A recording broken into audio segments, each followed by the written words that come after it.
I don't recall having a twin brother, but the creature outside of my tent sounds exactly like me. A road trip sounds harmless, right? I just needed a little bit of time off from work, that's all. So I decided to take the first vacation of my life last year, but after what happened, I think this might also be my last. Some miles south and a little east of the city, there's a free campground. I set up my junior scout tent in the fading twilight. Mine was the only one there. I had the place all to myself, well, at least for the time being. After a quick meal of apples pilfered from a previous campground, I did my usual travel log spiel to my video camera by lantern light before turning in. I'm not sure how long I slept.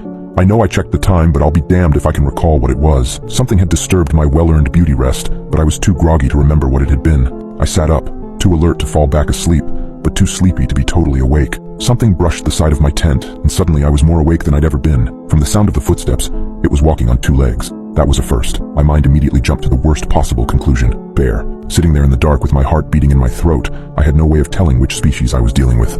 I was 30 yards from a sturdy cement block outhouse that might be better shelter. As quietly as I dared, I slipped my boots on and got ready to dash. The tent zipper seemed impossibly loud in the night as I worked it open centimeter by centimeter. I moved agonizingly slowly. Once outside, I craned my neck around to see if the creature was between me and the outhouse. With the incredible illumination of the Milky Way, I could see the campground clearly all the way to the tree line. There was nothing out there. I could feel something watching me.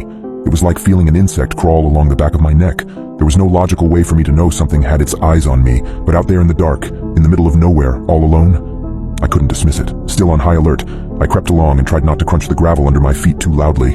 The outhouse was still my best bet. The door was propped open by a stone, but inside there was a heavy-duty bolt lock. I would have to spend the night surrounded by the smell of human poo, but I figured that was a fair trade for not getting mauled or eaten. My hand was on the latch when I heard the awful crunch of footsteps in gravel behind me.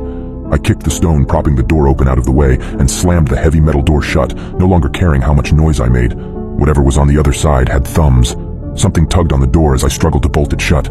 I won, but it was close. There was a metal mesh along the top of the structure for ventilation. Through it, I heard the bellows of heavy breathing that matched my own. My phone was back in my tent because I'm an idiot. There was no way to tell time. The same stupid impulse that brought me out there in the first place kicked in. I had to know.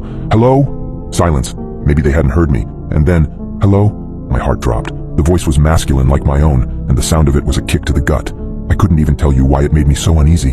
I'm sorry, I thought I was alone. I said, I'm alone. Every syllable was jarring. I'm sorry, I freaked out. I didn't think there was anyone else here. Sorry, I'm here. You'd think now that I knew it was another camper I would have opened the door, but I never did. Some deeply buried instinct kept me from taking my hand off the bolt. You scared the crap out of me. Are there more tent sites out in the trees or something?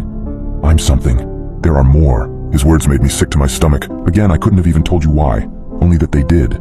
From his odd word choice, I guessed English wasn't his first language. Do you need to go? Use the bathroom, I mean? Because I'm going to be in here a while. That wasn't a lie. I wouldn't have opened that door if it was my own mother on the other side. You need to go. His grasp of English was improving with every sentence. There was something weird about that. Look, I'm sorry if I scared you, but you started it by creeping around in the dark. I won't come out. Can you go somewhere else? I'll be gone in the morning, I promise. I just wanted to sleep in peace. You need to be gone. I promise you I creep in the dark. You won't be here in the morning. Fear cemented my mouth shut. The more I spoke, the more he did, and I didn't want to hear his voice anymore. I had the feeling I was feeding words to him. I was horrified. The same instinct that told me to keep quiet the first time kept me from running my dumb mouth off again. I was either dealing with someone who was not mentally well or was something else entirely. There was a threat in his words or the way he spoke them, and I had no doubt he would be able to carry out that threat. I kept my hands on the bolt while they cramped, and the first rays of sun crept sluggishly through the mesh at the top of the walls of my shelter. It wasn't until the sun was strong enough to make me sweat in my self-imposed prison that I felt brave enough to speak again. Hello? Are you still out there? Hello? Anyone? There was no answer, which was the best outcome I could hope for. I opened the door. My tent was untouched, at least from a distance. The oppressive feeling of being watched had dissipated. I dressed and broke down camp in record time. My moped cranked to life, but it wasn't until I went to put my helmet on that I saw the footprint. In a clear outline of fresh mud, there was a single print on the smooth gray of the stone. Not human, but a hoof like that of an unshod horse or goat. It was so fresh, so vivid. It hadn't been there last night when I used the bathroom before I'd gone to bed. In the soft mud in front of the outhouse door were more of the same, some of them on top of my own boot prints. If you want to go looking for whatever the hell it was, be my guest. Just be careful with your words out there, because I figured out what was wrong with that voice when I watched the playback of my travelogue video. The voice of that creature was my own.